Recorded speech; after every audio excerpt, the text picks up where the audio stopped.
পরিবেশের ভারসাম্য দিন দিন নষ্ট হচ্ছে, তার অন্যতম কারণ সবুজকে ধ্বংস করা, কারণে অকারণে গাছ কাটা। পরিবেশের ভারসাম্যকে টিকিয়ে রাখতে হলে গাছ লাগানো তথা বৃক্ষরোপণ খুবই জরুরি।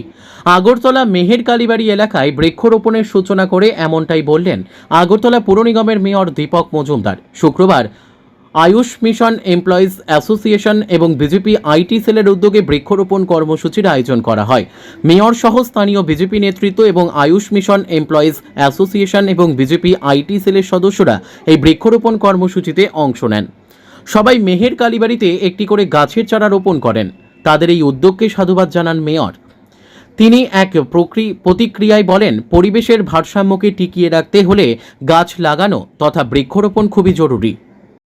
কালীবাড়ি আয়ুষ মিশন এবং আমাদের সদর ডিস্ট্রিক্টের আইটি সেলের যৌথ উদ্যোগে বৃক্ষরোপণ অনুষ্ঠান।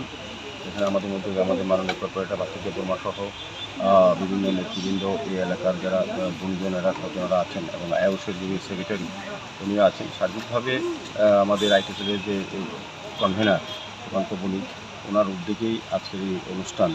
মেনলি হচ্ছে বৃক্ষরোপণ। আমরা জানি যে বৃক্ষ আমাদের জীবনে, গাছ আমাদের জীবনে অত্যন্ত প্রয়োজনীয় সমস্ত ক্ষেত্রে, এবং বিশেষ করে পরিবেশের ভারসাম্য রক্ষা করার ক্ষেত্রে গাছের একটা বিশেষ অবদান আছে। গাছ থেকে আমরা সেই অক্সিজেন গ্রহণ করতে পারি, সুস্থভাবে বাঁচতে পারি এবং আগামী প্রজন্ম যাতে এই পৃথিবীতে ভালোভাবে থাকতে পারে তার উদ্দেশ্যে কিন্তু এই বৃক্ষরোপণ অনুষ্ঠান।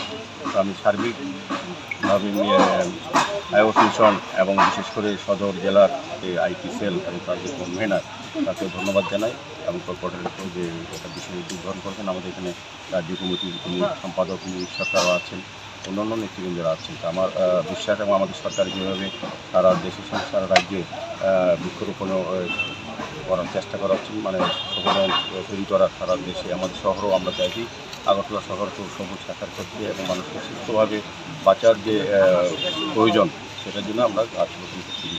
Bureau report, news daily Bharat.